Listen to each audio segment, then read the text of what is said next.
Thank you, voice of God. Hello, my name is EJ Marino from Flickering Myth. Hi, EJ. Hello, how are you today? I wanted to start that off with a laugh. How are you two today? Good, how are It's you? great. Awesome. Actually, I have to say, you have a crazy impressive background in gaming. What got you into that originally? Like, if you can go way back into your brain of little you, what sparked that originally for you? Honestly, I've loved games since before I could talk. There's a home movie of me in a diaper holding an NES controller that's not connected to anything, just like waddling around. So I feel like I've played games just my whole life. And I got into the industry because I played the game Metal Gear Solid, and it helped me realize that voice acting was a job you could have. Hmm. And as soon as I realized that, I was like, I really want that job, and I'm very lucky in that I get to do it now. So yeah, that's sort of what started it all. But I don't remember a time when I didn't love games, which is pretty bizarre. I feel the same way. It's kind of been around Yeah. me. Now, Amani, do you may not have as much experience, but do you remember what video games were big when you were growing up? Like, what was the video game at the moment for you? Do you remember what was? I do. Well, first it was Sonic the Hedgehog. I was obsessed with that one, but the one that I really got into was Tekken with my brothers. I Ooh. would, I would kick some butt. I'm not gonna lie. No, I understand. I was the one who would play Mortal Kombat and pick Katana early, and then I'm like, wow, I came out of the closet later on in life. I think it was Katana. There you Um, go. now, speaking of that, you guys get to be a part of a very interesting and I think a very important storyline this season. Were either of you nervous about tackling the LGBTQ aspect of it, or did you were just like, we're gonna have fun and enjoy this? It's for either one of you. I don't think so. I mean, I don't remember. I didn't feel nervous. Did you feel nervous, Eve? Not at all. I think I what's wasn't really nervous great at all. about, yeah, I feel like what's so great about our show is that, you know, A, that the romance of the show is a romance between two women. Mhm, But I think what's really great about it is that it's not like there isn't a bunch of pressure. It isn't heavy. It isn't, you know what I mean? It's just a romance. It's just mhm, a love between these two people. And I think it's really refreshing and I think, also because so many LGBTQ relationships represented in TV involve fridging or someone, like it's fraught or something in some mhm. way. And this is just a sweet, lovely, budding romance. And because there isn't any sort of weird like heaviness or pressure on it, you just get to be free to just play the romance. So I think we're lucky in that it's well written and it's so relatable, that sort of like early stages of Yes. butterflies and does she like me? And, it's really nice to be able to play that and not have it be like, and they're both women, you know?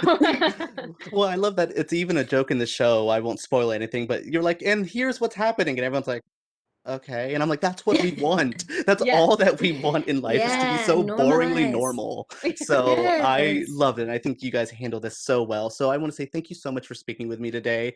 It was a Mhm. blast talking with you two about this very fun show, and I hope there's 84 seasons, and I hope you guys get to play. I want you guys to leave the couch eventually, though. I stop playing the testing games, leave the couch, and start programming, doing your own things. So yes, thank you so much for speaking with me too. Thank you, Thank you so much. EJ. Have a good Thank you. day. Thank you. You guys have a great day. Rob, hello, Charlotte. How are you guys today? Hey Good, Jay. how are you? I'm pretty good. Very excited to speak with you about this show. I absolutely love season two. Maybe you've watched it more than once. Sorry, press people. But Rob, I wanted to say you've been behind some of these great comedies like It's Always Sunny, and you even executive produced the vastly underrated The Cool Kids. But something about Mythic Quest feels so perfect for you. What drew you to the show originally and for returning for season two? Well, I just wanted to do something different. Whereas Sunny, it has a very specific tone, and those characters are essentially unevolved cartoon characters at this point. We want, and that is great for that show, and we're going to keep doing that until well into our 80s. But in terms of Mythic Quest, we just wanted to do something different. We wanted to do something.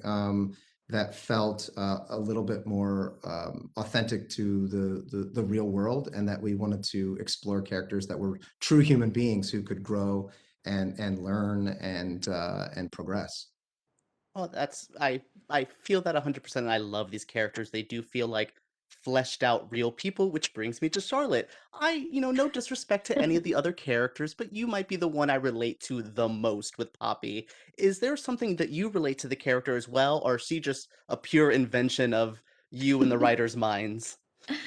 I think that there was definitely elements of the character that came like straight out of my awkwardness. But I think that the reason, I get a lot of really lovely messages from people about relating to this character. And I think that a big part of it is that she is flawed in ways that we relate to.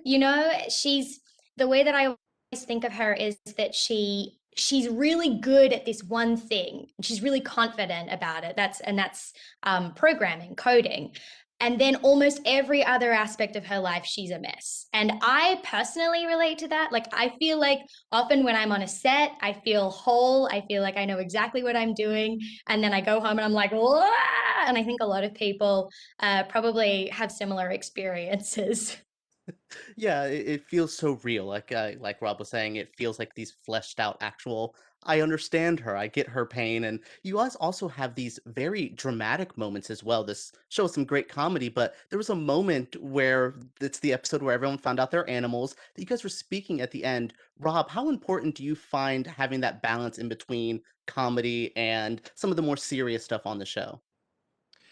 Yeah, well, we're trying to explore all aspects of the human condition, and yes, it is a comedy.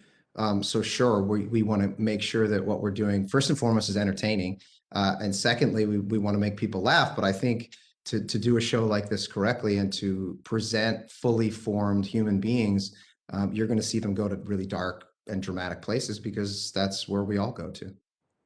Yeah, that's I feel that. You really did craft so much greatness here, and I will say as a member of the LGBT community, this is a couple shows you've done now with some really good fleshed out queer characters. So I want to say thank you for that on a personal note.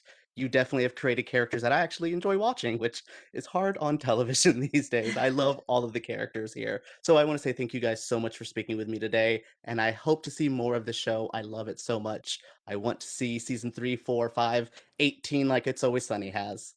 So thank you Thank you guys. so much, EJ. Thank you. Have a Thank great day, you. guys.